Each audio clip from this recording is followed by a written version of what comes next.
think about the person who doesn't understand what we're saying, Yeah. who doesn't understand that they want to be happy, but they feel like what's going to make their life worth it is by making a lot of money, creating a giant business, having more control. Mm-hmm. But they might not know it, but they don't actually want to be rich.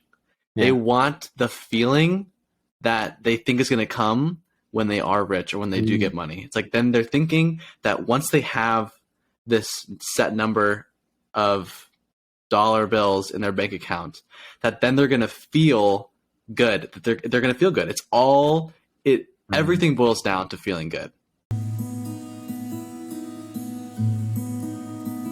You are listening to the Boundless Enigma podcast with Sam Zins and Ryan Mulkentine. On this podcast, we dive into the mind, reality, and existence itself to provide you with boundless ideas and insights.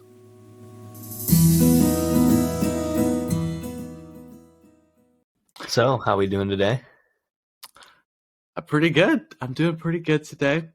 Got a lot. I've been feeling very energized recently. Feeling pretty confident. Just got some projects I've been working on. It's weird.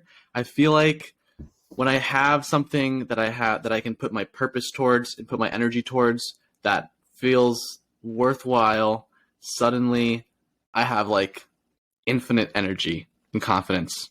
Whereas if I have no like direction or purpose that I think is worthwhile, then it's like for some reason, like somewhere in the back of my mind, not consciously, my brain knows the difference when I'm doing something worthwhile and not worthwhile somehow.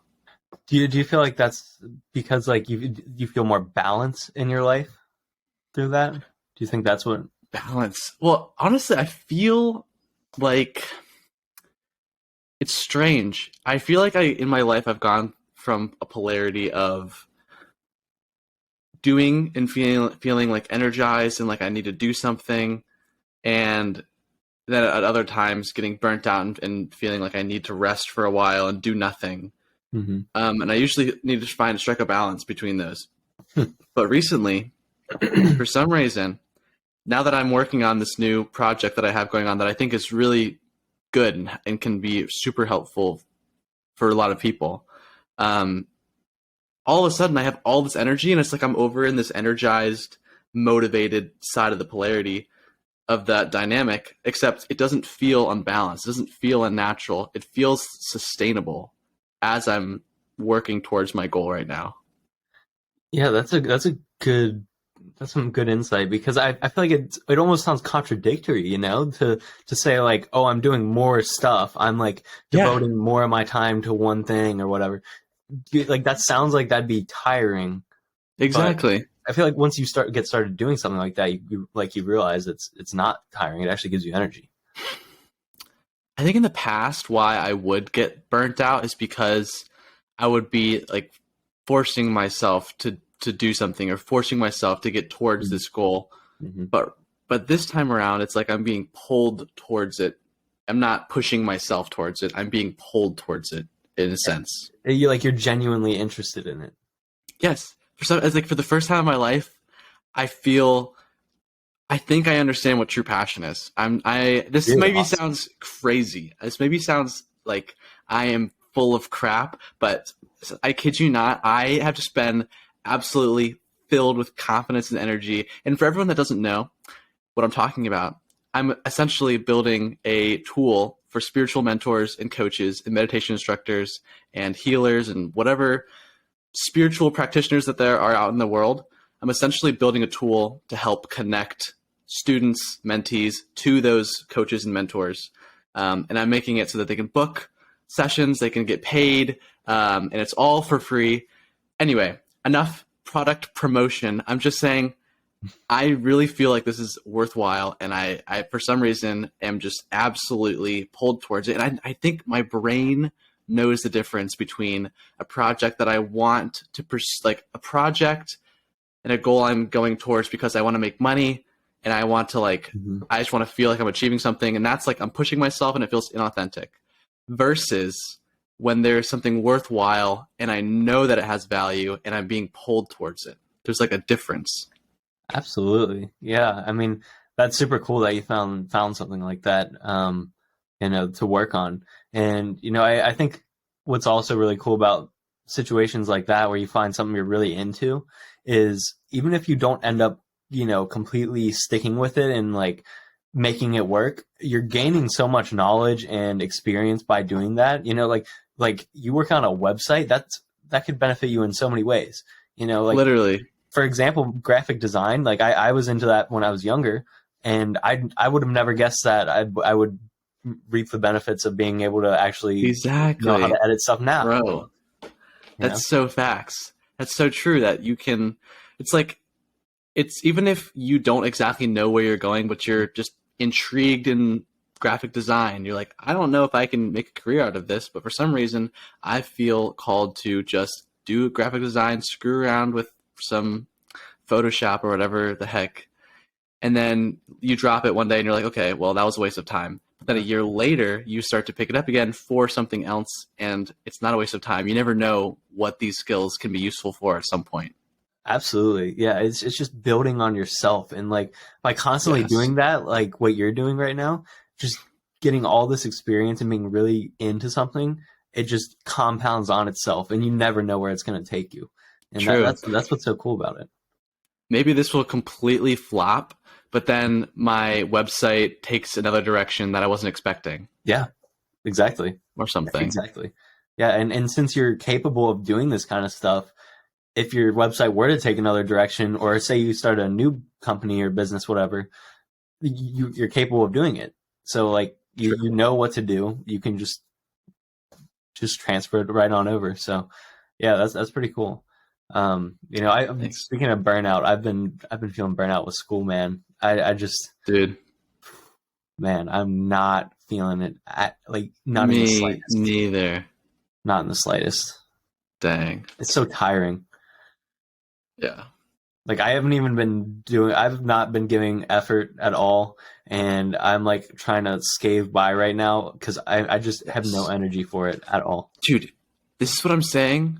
That like subconsciously, somewhere in the back of your brain, when something is worthwhile and when something is not worthwhile. Yeah. It's like, yes, okay, a degree is going to help you. It actually is going to get you a job, but is it the same as actually immediately providing value to people's lives? Like, I think like Bill Gates, Steve Jobs, both dropped out of college like halfway through because they were like, I think Steve Jobs said, like, if you are going to college because you are pursuing something that needs college, then absolutely it's valuable. You should do that. Mm-hmm. But he dropped out of college because, you know who Steve Jobs is? The Apple guy? Yeah. Mm-hmm. Okay. Guy, for the listeners, the guy, I mean, obviously everybody knows Steve Jobs, but if you don't know who Steve Jobs is, he's the guy who invented the iPhone, who invented Apple computers. But he said that he dropped out because he didn't want to waste his time and money and his parents' like time and money because they were paying for his education. If he had no intention of using his degree at all, dropped out, created a multi-million dollar, I don't know, probably billions, multi-billion dollar company. Billions. Yeah. And it's like, that's him following the part of his brain that knows real value, you know? Yeah, absolutely. And I think even bigger than the money that you pay for college is the time that you're spending, because, time is the most valuable thing I think that any human has, or any existence has, is time, because that's never guaranteed. You never get that amount. And money, you can go get money anywhere, I mean, obviously easier said than done, but theoretically you could get money anywhere. But time, you just don't get that. And I think that's kind of what I'm realizing a little bit. But I'm after this semester, I just have an internship, and then I have my associates, and so I'm just I'm sticking it out right now. It's my last semester, like I said, and then I'm looking forward to the internship. So that's not nice. I'm not dreading that like I am school. I'm trying to be strong and patient and just know that, once it's summertime, I can kind of reassess things, see how the internship goes, and kind of go from there. And I'm thinking about taking a gap semester in the fall, or I call it a gap, but who knows? Maybe I'll end up taking a gap forever and finding something else that I'm into. I don't particularly look to be doing that, but I'm like I said, I'm going to assess myself and kind of see where I'm at, see what I can do, try things out, kind of give myself some time to just test things. Definitely. Where do you feel like the most pull in your life right now? Most pull. That's a good question. I feel like I have a pull in the direction of talking to people. Like this is definitely really fun. I love the podcast. Talking to people in general is just really fun. So I don't know. In some capacity, I'd like to be helping people or talking to people and talking about experience and whatnot. I don't really have like a very specific pull, I would say right now. Maybe that's why I'm dreading some stuff, but maybe like you're just open so that eventually you can find a pull. Yeah, no, that's a good point. I do try to be open because, like I said, I'm open to a lot of things. And if something does hit me, for all I know, I'll be a construction worker. I don't know. I don't plan to be a construction worker, but if I get a pool, like you were just saying, yeah, sure, I'll be a construction worker. But it's just got to be the right thing for me. Yeah. But it's hard to have patience, Bro, yeah. Sorry, I mean, I don't mean to like lord over my I feel passionate about this thing right now. I don't mean to like make you like put that above you or anything. Do you know what I mean? No, I'm not saying that you need to. I want to hear about what you got going on and the good things. Like I always want to hear about that no matter how I'm feeling. So hit me with it. Okay.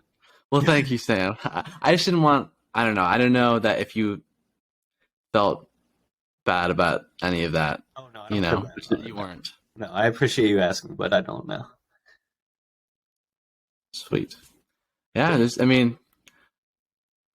just nothing wrong with just chilling, waiting for the right opportunity to come up, My sister's very much like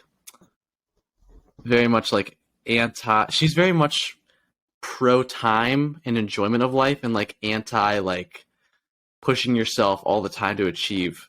Mm-hmm. She just like is happy with the job that she kind of has, and it really values her like downtime and just uses it to enjoy life. And that's where she gets the most satisfaction. It's just like taking that time, not pushing herself, but just enjoying the time that she has. Yeah, absolutely. And, I think that's something that I don't know. I mean, this is just speaking as somebody who lives in America and the way that our society is, but, it's like very hustle bustle, like you got to make your money, you got to get a job, you got to go to school, you got to like, there's all these you have to do sort of things. Like, not that you have to, but it almost feels like you have to, because if you don't, like, you feel like an outcast. And, but, I think your sister's approach to that of just like saying, screw society, like whatever they think, and like, I'm going to have this job, and not saying this is the case, but even if it doesn't pay a lot and, you're just living in an apartment or whatever and you're happy with it, like who cares? That's fine. If ultimately the most valuable resource is time and the quality of our lives in general, time and quality of our lives, nowhere in there does it talk about money. Nowhere in there does it talk about achieving or getting somewhere. If we're just talking about sheer enjoyment and happiness of life, you could be a janitor who's happy, and that's doesn't matter about the janitor part. Happy is the part that matters. Right. Absolutely. And I mean, you could be the coolest janitor in the world and everybody loves you there. You love them. Like, and you might not be making, 3 figures or anything like that, or sorry, 6 figures. But that who cares? If you're happy, then that's all that matters, and I think that the pressure on society kind of naturally has, and you see celebrities and all these other people who have like very nice houses and cars and everything like that. And that's almost like the goal, I feel like, for a lot of people. And, I think for myself, even to some extent, is like a goal of like, I want to be able to live in a nice house, in a nice area with nice car, these different things. And it's like getting caught up in that and forgetting that, what if I was here with nothing? What would I do? Would I just be sad because I don't have a $50,000 car?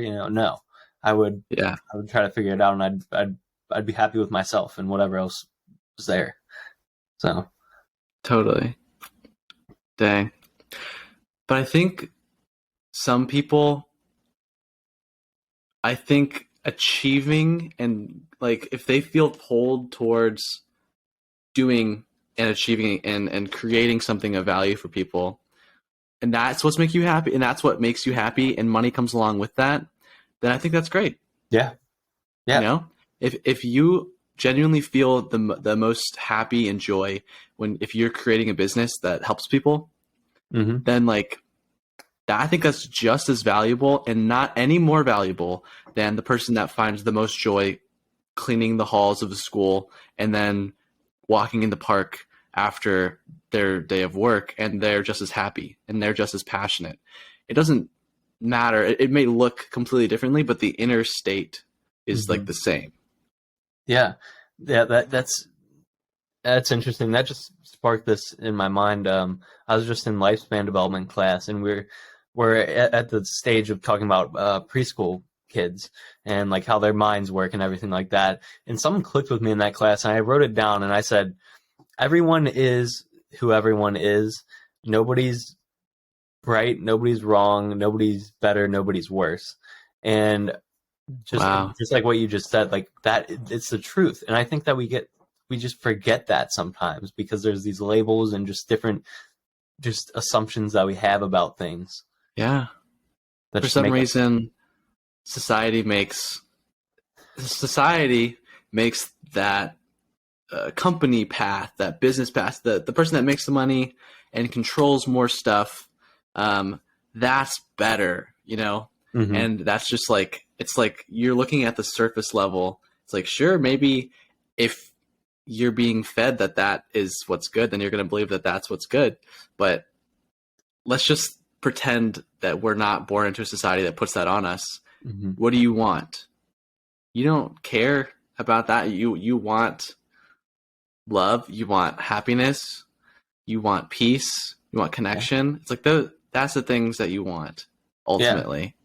Yeah, and I think that's like the commonality of all of us. I mean, who truly deep down, if you really got to the core of somebody, who truly wants something otherwise? Some people might say that they want, they like violence or these other things. And, on the outside and, on a thin level, yeah, maybe that probably is true. But I think deep down, if everybody was honest with themselves, I think that they would say they just want to be happy and they want peace. Obviously actions speak louder than words sometimes, but I think we are all more in common in that way than we all think we are. Or think about the person who doesn't understand what we're saying, who doesn't understand that they want to be happy, but they feel like what's going to make their life worth it is by making a lot of money, creating a giant business, having more control. But they might not know it, but they don't actually want to be rich. They want the feeling that they think is going to come when they are rich or when they do get money. It's like then they're thinking that once they have this set number of dollar bills in their bank account, that then they're going to feel good, that they're going to feel good. It's all everything boils down to feeling good. It does. That's a super good point. Because I think we all get blinded by it to certain extents. Because there's just so much stuff. I look around my room and I see a bunch of different things.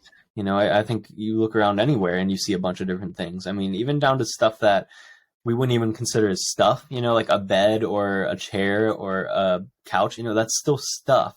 And that's stuff that you don't need to have in order to survive, but we have it.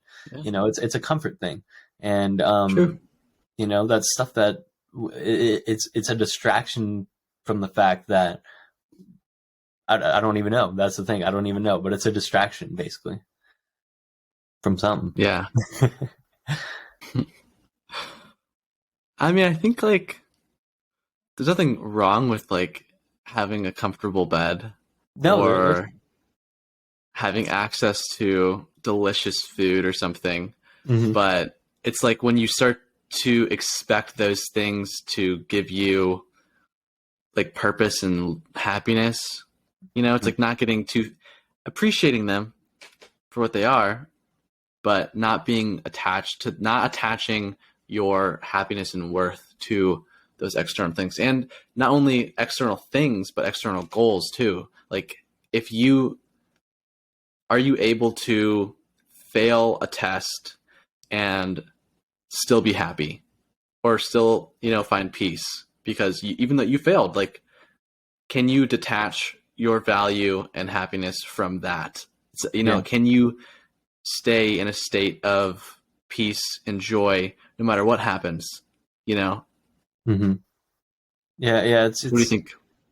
Yeah, it like all comes back to just being grounded in reality, you know, and recognizing what you have is not or not only what you have, but your experience that you've just had about, you know, like you said, having a bad test or something like that. Just being grounded and realizing the Yeah. reality of the situation and knowing that things are going to be okay and things are just this way temporarily, you know, and but like you've said before, you still have to be that like copper rod, or I think you said copper rod, that like Copper conducts. conductor. Yeah, yeah, and Yes. you've got to conduct it and feel it, because that's how you get to the bottom of it, Yeah. and that's how you can True. kind of elevate yourself eventually. Yeah. Dang. That is like counterintuitive because like we came to the conclusion that it's all about feeling good, feeling peace, feeling happiness. That's the inner state that matters, you know, about how Mm-hmm. you feel about your life. But then contrasting that with sometimes to feel at peace and to be grounded, you have to experience your negative emotions really fully.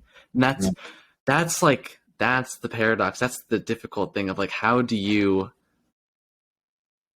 the goal is to be happy, but sometimes the best way to be happy is just to allow yourself to be sad. But like, how does that make any sense? You know? Yeah, man. Yeah, yeah, it doesn't make sense. Like Well, maybe we're not supposed to be happy all the time, and that's just part of being a human being. that's true. I mean, I forget the percentage, but I remember hearing one time that like most of our life is sadness in some way or form. You know, not just sadness, but like discomfort, sadness, Yeah, trying to solve a problem, something of that nature. You know, like it. And then the other part is happiness, but the majority is not happiness. yeah. So, you know, it's I think maybe the goal is to be as happy as you can in those sad moments, or maybe find kind of like finding the good in the bad, but not ignoring the bad. Or maybe there needs to be like a re-evaluation of what is good and what is bad. True. You know, of like Mm-hmm. if you think that feeling happy is good and feeling sad is bad, then maybe when you're feeling sad, you're going to feel bad. But if you value both happiness and sadness this to the same amount, then maybe there can be a richness and depth to your struggle. Hmm. Yeah, yeah, that's a good point. I think we talked about that a little bit last time, about how we can kind of choose what to think of each emotion, and that definitely translates over to the feeling of sadness. And if we choose to I guess fall down into that spiral, you know, for forever, or if we choose to be that conductor and feel that sadness, but then also realize that, okay, this isn't a horrible thing. This is just how I'm feeling right now. And it doesn't even have to be a good thing. It can be a neutral thing. I think that's the way I try to look at it, as a neutral thing, is like, at first, yes, feel it. And it's like, oh, this hurts. But then it's like, okay, this is how I'm feeling. This isn't a horrible thing. This is just how I'm feeling. Dang. But it's hard to be that honest, though, because I think we lie to ourselves a lot. True, or we don't want to admit something to ourselves. Yeah, like our egos. But when you're in the moment of those times where you're like lying to yourself, or like not admitting something to yourself, it doesn't feel like you're really lying to yourself. It feels like it's kind of sneaky. Like, I've caught myself doing that before, but like, it's like I don't know. There's just something about, I'm trying to think of a good example to use. I can think of an example in my life that I've just kind of course corrected on. Like what? So I wasn't exercising very much. And like my back, just I've had issues with it for a while. Not like major issues, but it hurts from time to time. And I realized it was hurting a lot more recently, like over the past, like, I don't know, like 5 months or so. And I knew I wasn't exercising, but I kept telling myself, like, oh no, it's fine. Like, I have school, like, I'm busy with school, and I'm busy with this, and I'm busy with that, like, I can't exercise right now. But I was lying to myself that entire time. It, like, I could have made time to exercise. There were plenty of things that I could have cut out for a moment, like just an hour just to exercise every day, but I wasn't doing that. And, but I've course corrected, and over the past month I've been exercising, and I feel a lot better since I've started exercising again. Nice. That was a lie I had. That's crazy. Well, okay, I have 2 things I want to say about that. Okay. First thing is, like, I know Leo Gura from actualize.org talks about, he has like a whole subsection of his YouTube channel like dedicated to like lying to yourself and like how to correct it, and that it's actually like a way bigger problem than you could ever imagine. Yeah, I know. Well, I don't know. I haven't watched those videos, but I probably should.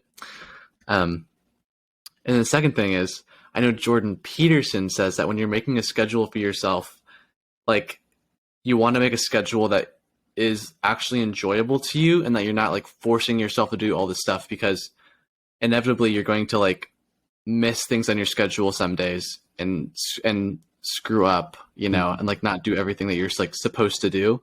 Yeah. He's like, 60% of the time, maybe you'll hit your goal of what you want to accomplish throughout the day.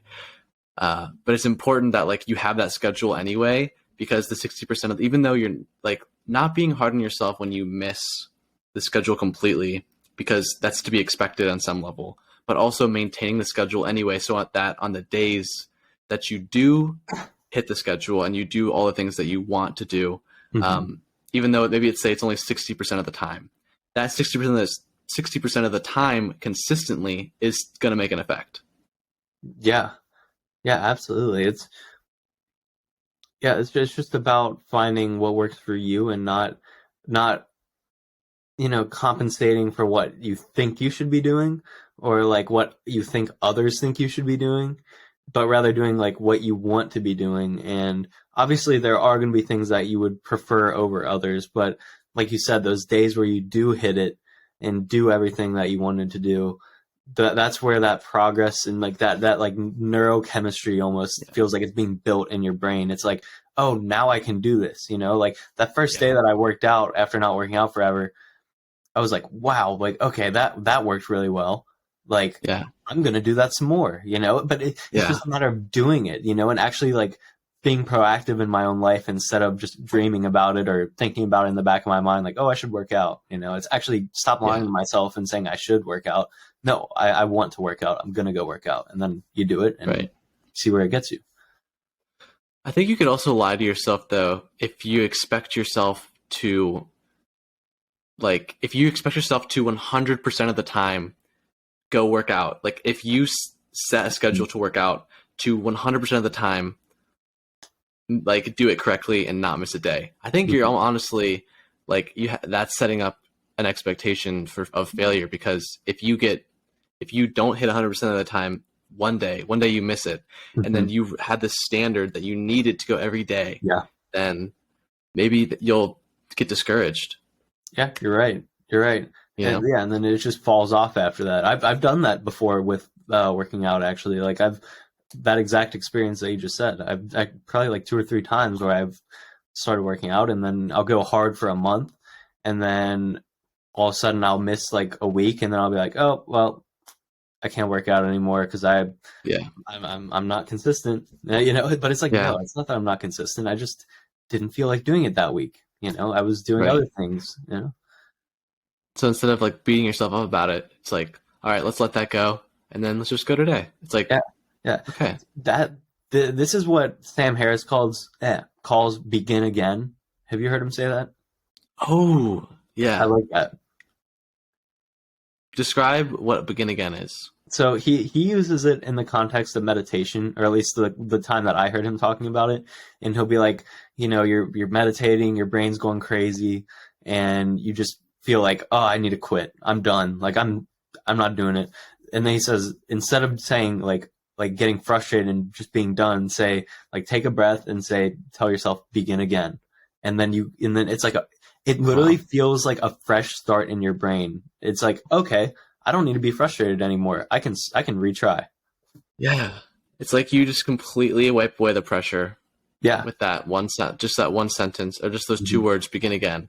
Mm-hmm. It's like, oh, I just start right now. Just right now. Screw up again. Oh, I'll just start right now. Yeah. That just like eliminates the pressure.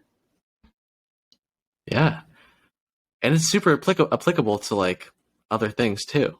Absolutely. You can do it with anything. Like you're just saying, with working relationships. Out. Yeah, relationships. You know, you have a fight.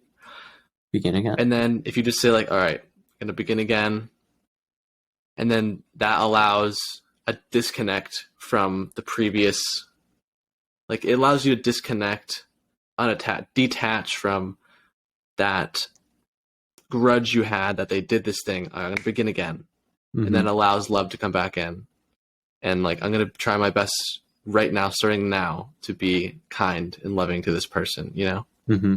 That's nice. Yeah. And I also, that's definitely one thing, but also I feel like begin again also can help you assess what just happened, you know, and kind of relieve, like you said, relieve that pressure. And say you just got in an argument and you want to settle down, you can be like, begin again. And it's like, okay, this time I'm not going to be so upset. I'm going to try to be understanding and try to figure out what's going on, you know? So like, I feel like, but you know, if it's after an argument and you're still feeling that resentment and, you know, you guys have both like worked it out and you guys are both okay with it, but for some reason you're just still just like have a little bit of anger, you can be like, okay, like that, we talked about it. Things are okay. Let's begin again, you know? So like, I think you have a good point with that too. But it's super applicable whether you're in the argument or after the argument. Yeah. It's like you can use it both places. Yeah, you can use it. Dang, that's so cool. Mm-hmm. That is such a cool concept. Yeah, so Sam Harris is just amazing, man. He's taught me so much. And dang. It's just universal, man. You can use that kind of stuff anywhere, anytime. Yeah. For me, it's just a matter of remembering to do it, you know, because when I do it, it's like, oh, wow, this is amazing. You know, like I said, it's like frees you. It's like, okay, begin again. But it's like just a matter of doing it. I just had an interesting thought about begin again. Okay. And I was thinking earlier, like, if we've determined that it's about life is about feeling good, right? And it's about feeling, maybe it's not about feeling good. What is like the ultimate thing that we should be doing in every moment? And maybe every moment we need to be beginning again, meaning that what if every moment is only begin again? Every single moment, because that's the only moment that exists. It's about grounding yourself completely and openly to experience whatever is happening right now. Yeah. You know? Yeah. Like maybe and whether that be sadness or happiness, begin again into that sadness, begin again into that frustration. Yeah, it's like this constant inner fight to be present, and in the moment, Yeah. and just be completely like treat everything as if it's foreign, like that. I think that's kind of what the fight is inside of us.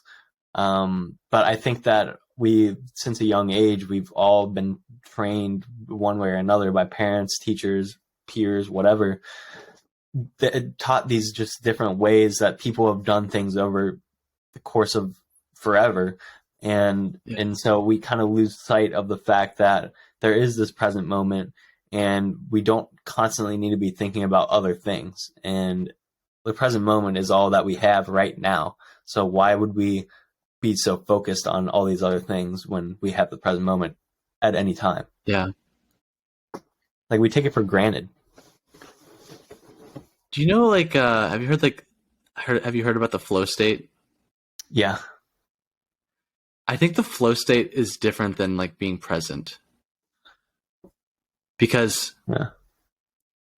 I don't know, like there are times where I'll be in a flow state where I'm doing something and I'm just like focused and like all of my attention is on this thing, but I'm not being like mindfully aware of the present moment and all of my sensations, Mm-hmm. I think that's like a common misconception that like being in a flow state is the same thing as being like mindfully in the present moment. I don't think that's the case. Although both states are kind of pleasurable in a way. Yeah. Yeah. Just like in a different way. Cause like you said, in a flow state, it's like you're trying to accomplish something and you're kind of applying this previously learned knowledge or just learned knowledge to do something, but Right. like being present rather is to just be, and that's it. You're not doing anything. You're just Right. being, simply being. I wonder if there's a way to like possibly can you combine those in a way? Like, is that possible? That would be amazing. Maybe. Yeah, I don't know. But I think if you're in a flow state, all of your focus and energy is going towards whatever you're doing, that you don't have any like cognitive resources left to remind yourself to be mindful. Yeah, right. Because you're like so deeply in your thoughts at that point, almost. It's like, but also yeah, thoughts. I don't know. It's like if you're drawing something. yeah. I don't know what's like a good example of like a flow state. Yeah, like today, I felt like I was in the flow state for a minute. We were watching in Lifespan Development. We were watching a YouTube video, and I was just like locked in on this video because I was like super interested in it. Yeah. And I caught myself after the video. I was like, oh, I was very focused. I was in the flow state there. You lose yourself. Yes. In it. Yeah. Yeah. Like I didn't even realize I was doing it. Yeah. So yeah, that's a good way of putting it. It's like when you're so ingrained in something, you forget you exist for a second, and all that is happening, all that is what is focused on in the flow state. Like you cease to exist for a moment. Like your identity just like goes away. Yeah. Like in a sense. Do you get what I'm saying in a little bit? Yeah. Yeah, absolutely. Absolutely. Because it's like I notice in situations where I'm good at something, I can get in a flow state really easily. So I think, like, for example, sports or video games, like I can get into a flow state like that, like instantly. Yeah. And I think that that's just due to me having so many hours put into each of those, and I enjoy both of them. So, I'm able to be that ingrained in it. And I think that what we're talking about here kind of has helped me realize that you can put that into anything you choose. Like you can put it in, I could put it into anything I want at any given moment. It's just a matter of, do you want to do that? Yeah. Yeah. Because I think you can put the flow state into like curiosity, which that curiosity is what you can apply to anything. Like I do that having conversations sometimes with people. I'll get in a flow state because I'm like so interested in trying to figure something out about them or like Right. talk to them. So I keep asking them questions, and it's like, oh, that's because I'm curious. I'm in this flow state of just Right. pure curiousness. What is curiosity? You know, it's like Yeah. curiosity is like this kind of, it's a desirous state. You want something, like you want knowledge in a way. Yeah. It's like this open desire of Mhm. like, you want knowledge and like something to come into your senses and pour into you. It's like curiosity. It's like you want, it's a desire in a way. Yeah. It's the same thing of like the pull towards what we were talking about at the beginning of this podcast, is like when you're pulled towards working on something, or if you're pulled towards going to the park, or if you're pulled towards this conversation with this person, and you're pulled towards this knowledge, you want whatever they have to say. It's like it all comes to this like pull. There's this it's not like a substance. It's not physical. It's like a metaphysical pull that you can't describe. For me, I don't know how like true this is, but for me, it feels like it's truth. Like just wanting this pure understanding of what is going on, and how something came to be, how it is right now, whatever it may be, and just wanting to know exactly what it is, and just the any truth about it, any truth whatsoever about it. It's like a truth. Yeah. Wow. It's like you have this pull towards truth. And maybe it's about wanting to become as close to, I think for this example, I'm going to like combine truth, the universe, God. In this example, let's just pretend that they're equivalent. They're all equivalent. Okay. That pull towards truth is the same pull towards God, is the same pull towards the universe, towards all-knowingness, towards everything that exists. Mm-hmm. I feel like what you're talking about, this is like kind of giving me goosebumps actually, because I really feel like I'm getting close to some truth here. Yeah. But that like desire for truth, that curiosity, that openness and desire for truth, it's just wanting to shed our identities and merge with absolute existence. Absolute. Yeah. It's our inner being searching for absolute and experiencing. It wants to experience absoluteness. Yeah, and in that process of finding it, being willing to sacrifice any previous knowledge about it too. I think that's what comes with curiosity as well. Radical open-mindedness. Have you heard Leo Gura say that? Yeah. About just like, can you just pretend to imagine for a second this thing that seems incomprehensible for you? Like, even if you have an aversion to whatever this person is saying, just pretend like you can imagine it. Yeah. You know? Yeah. Whatever that might be. Yeah, and not being on the attack, and being so open-minded that you don't care what's going to come out of their mouth, Yeah. You don't care what that truth is. Right. It's like surrendering all previous attachments to other knowledge. Mm-hmm. And just like, to find the truth. But can you let go of all your other previous things just for a moment, just for the next few seconds? You can come back to those, but just for the next few seconds, can you imagine what this person has to tell you, this truth, possibly? Can you imagine just for a few seconds without any other judgments? And can you surrender those beliefs and judgments for a few seconds, to experience truth possibly? Yeah, and it's hard to get to that point because we all have a tendency to want to believe what we already think we know, and Yeah. that curiosity is something. It's not something that you're just gonna get. It's something that you need to actually attempt to get. Like you can't like not that you Yeah. can't be curious like without trying, because I'm sure there's plenty of instances where you can be curious without trying, but if you truly want to get to the bottom of more things and get more truth in your life, I think you do have to really try to be True. curious about Interesting. everything. I also feel like sometimes you can get to that place by, in a weird way, giving up completely. Like, Yeah. Yeah. by surrendering.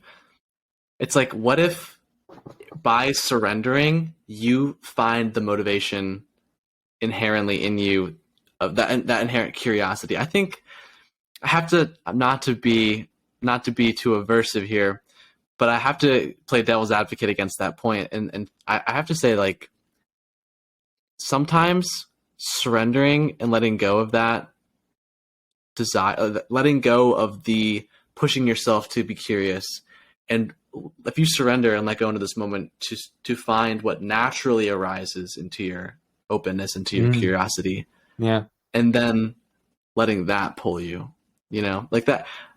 I definitely, but if you don't know where to start and you have no motivation, taking some sort of action, I think, is good, so that you can start finding things that you don't want and the things that you do like, Yeah. in a way. Yeah. And that's a good point that you bring up, because I think that curiosity, at least the way I was describing it, comes off as like something that you can only be about the world, or about others, about the grass, about this laptop.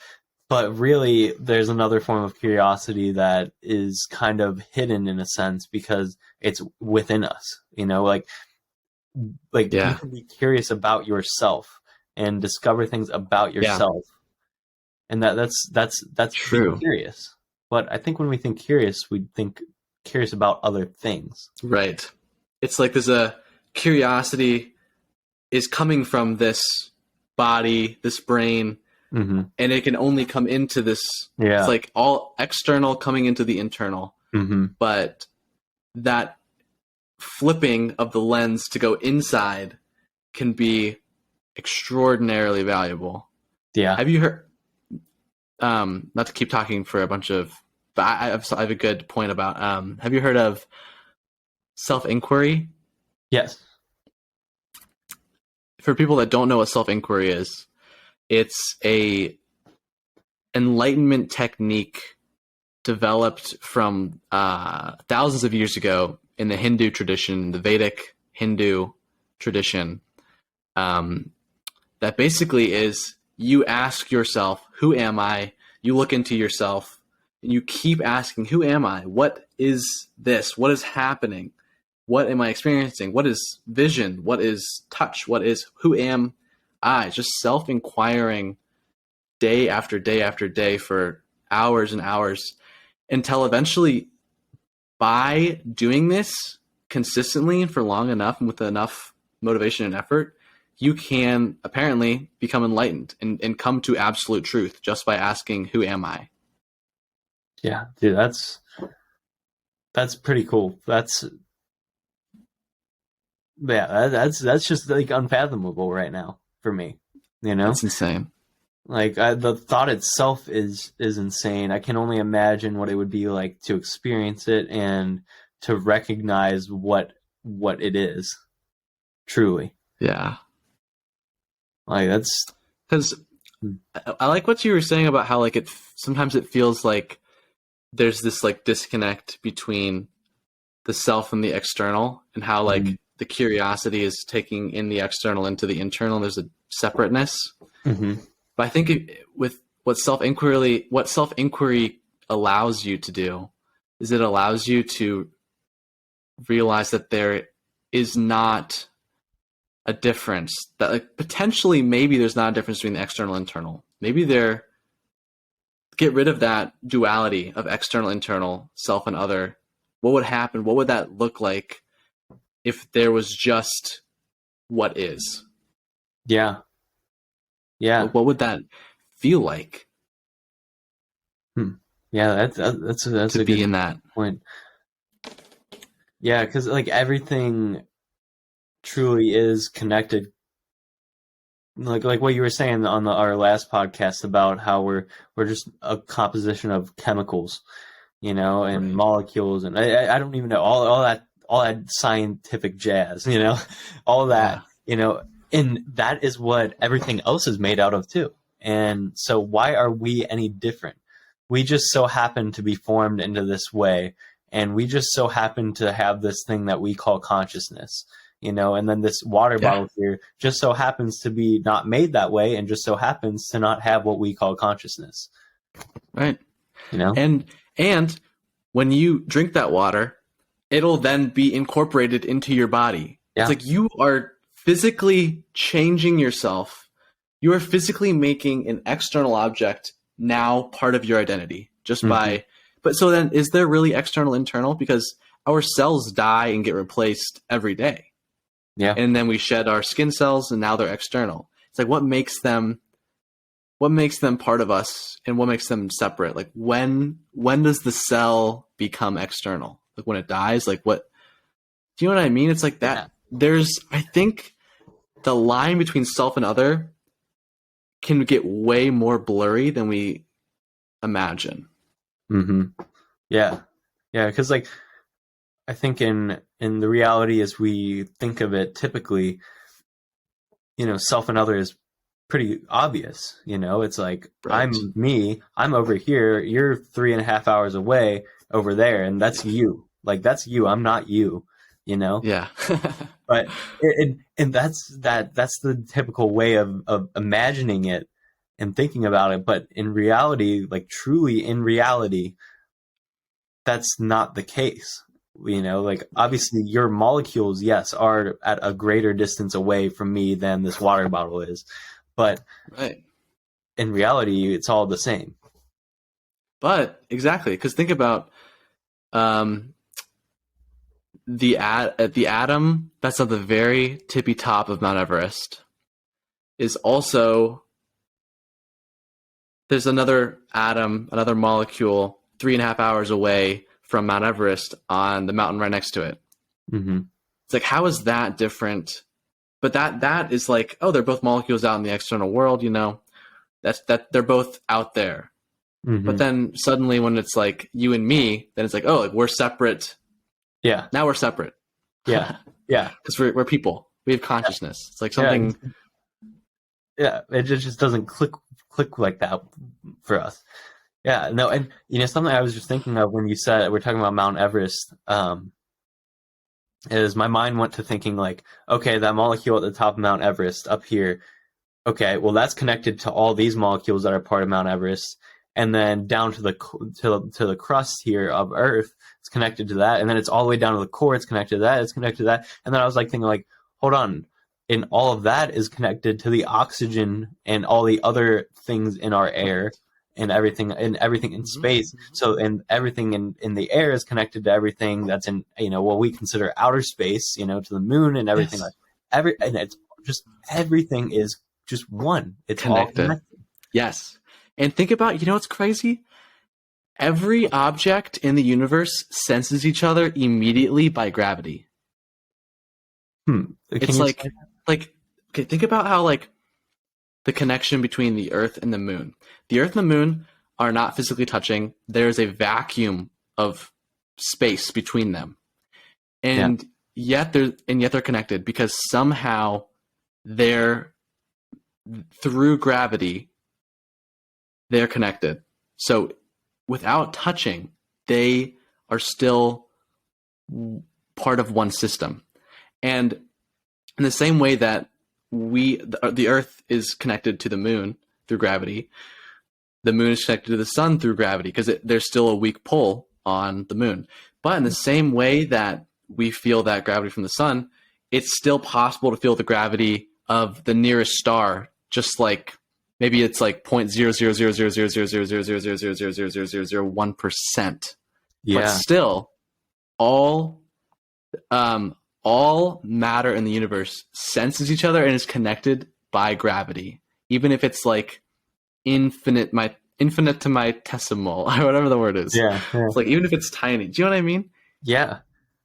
Dude. And yeah. the atoms in our bodies, atoms don't touch, by the way. They just have forces that keep them very close to each other. Huh. They're not even touching. Wow. Do you know what I'm saying? Yeah, I do know what you're saying. Huh. Or do you know like that thing how atoms are 99% space? No, I don't know about 99.99% that. open space? Really? Wow. Uh-uh. Yes. It's like an atom with like let's say a helium atom. It's got 2 protons, 2 neutrons, 2 electrons. Okay. That all of those, the proton and the neutron they don't touch. They're just like energetically very close to each other, attracted to each other. Wow. And 99.9% of the atom is open space. Does that make sense? Yes. And that's really, that's wild. That's just like, isn't it crazy? Yeah. And I can't help but think like in science we call these things atoms and they have protons and neutrons and it's 99% space.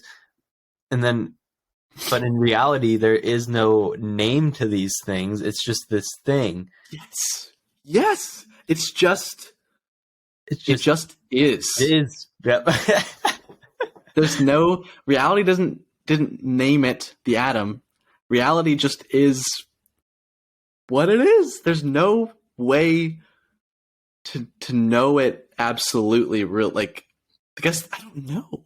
Yeah, it's so crazy. Yeah, yeah, and that like just goes to show that all that we have is the present moment, and to be right. Yes, because everything else is just a construct. It's just a thought. It's just something that we like a word. It's just a word, and it's not the atom. The word atom is not a real atom. Yeah. Wow. Oh my gosh.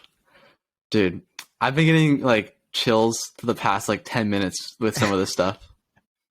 Dude, I know that's good stuff. It is, because it's just I think existence itself is the most fascinating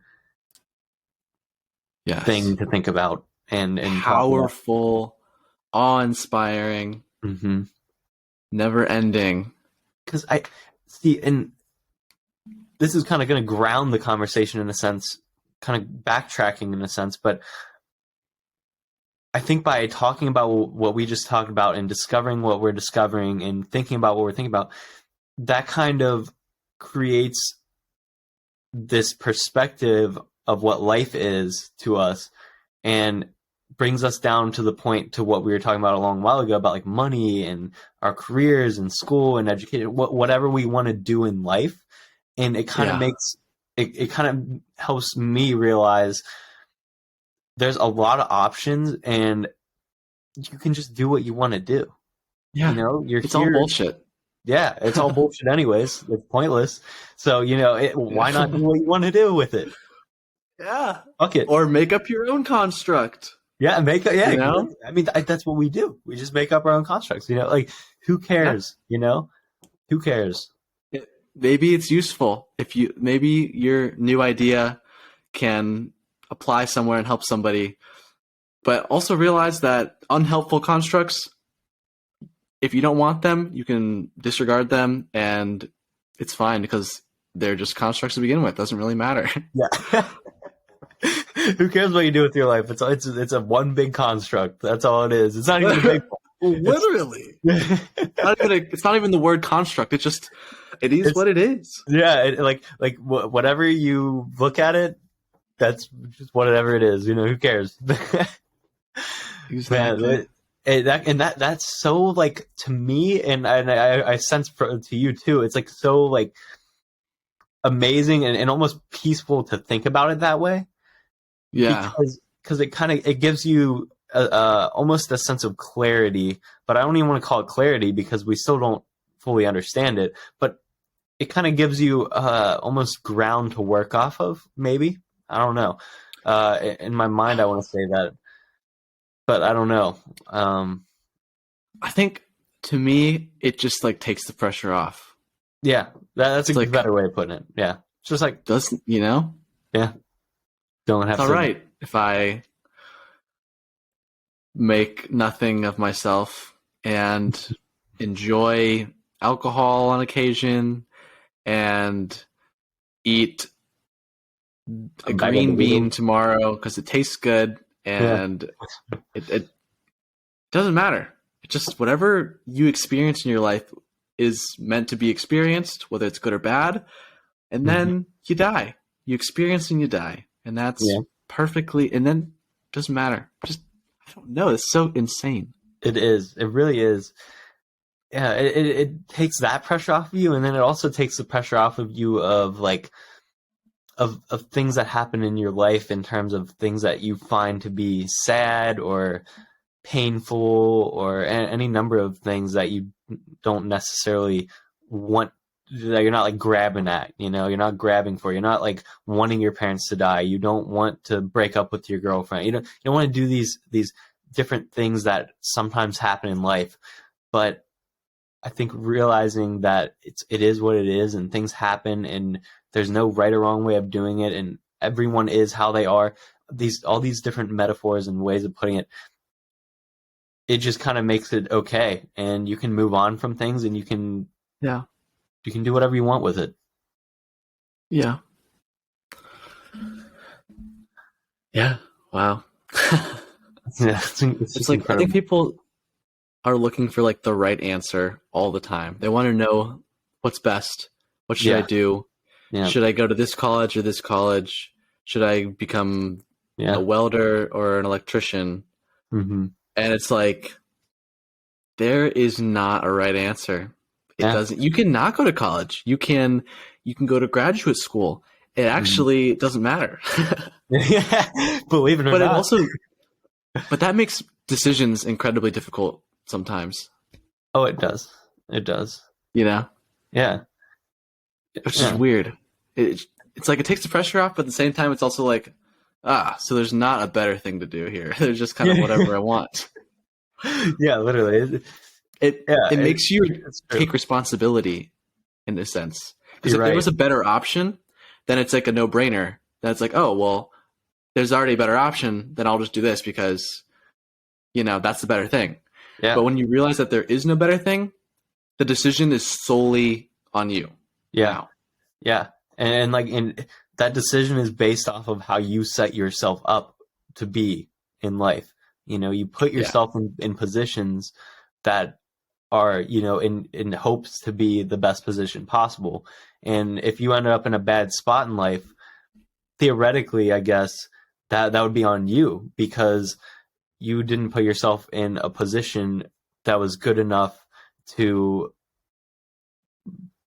bring you the happiness that you were hoping for or whatever, and obviously don't take that, directly, because I don't think anybody should ever be blaming themselves nonstop and being like, oh my God, it's my fault that my life is horrible and all these other things, but I think kind of recognizing that you do have the ability to attempt to put yourself in positions that you think could be good, is a real thing, but yeah, sometimes it works out, sometimes it doesn't.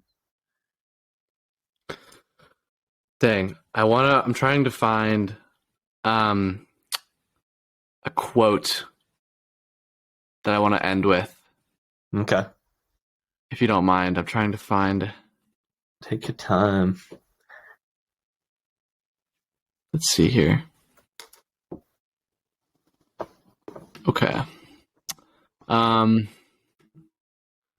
Sorry to take up this time here. Oh, you're good. Who's the quote? Okay.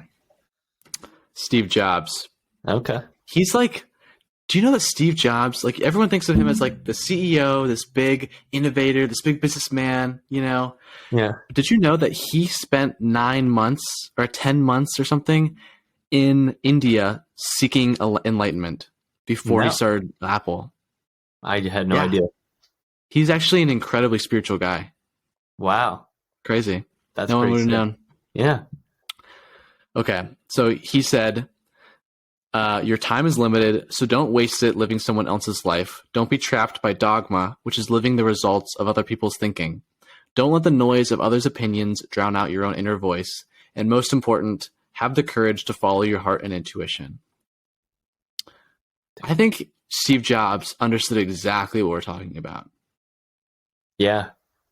Yeah. He knew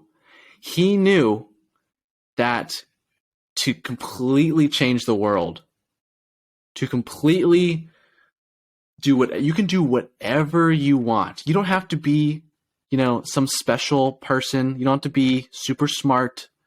You just have to realize that there's no rules here. It's all constructs, and you can knock down the walls.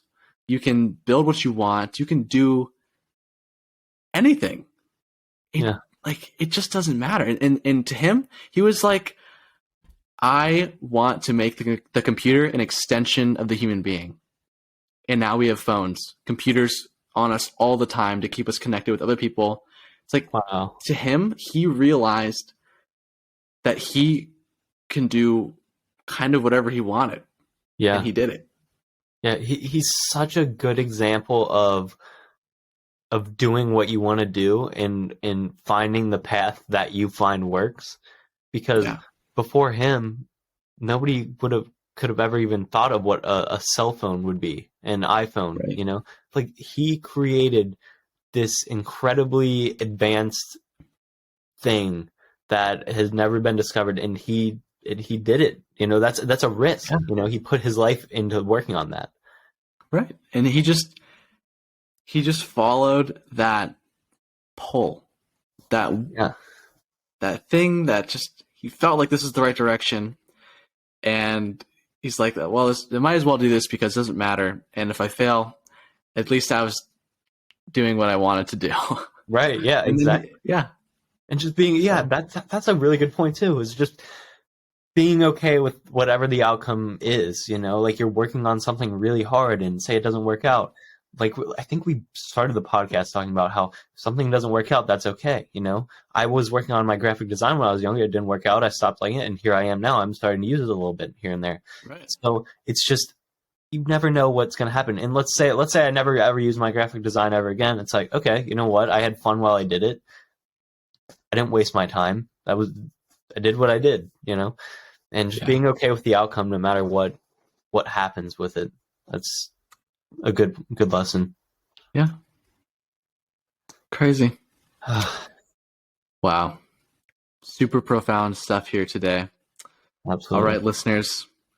I hope that you found this inspiring, helpful, interesting at the very least. Mm-hmm. I think we're going to wrap up here. Is there anything you want to say, Sam?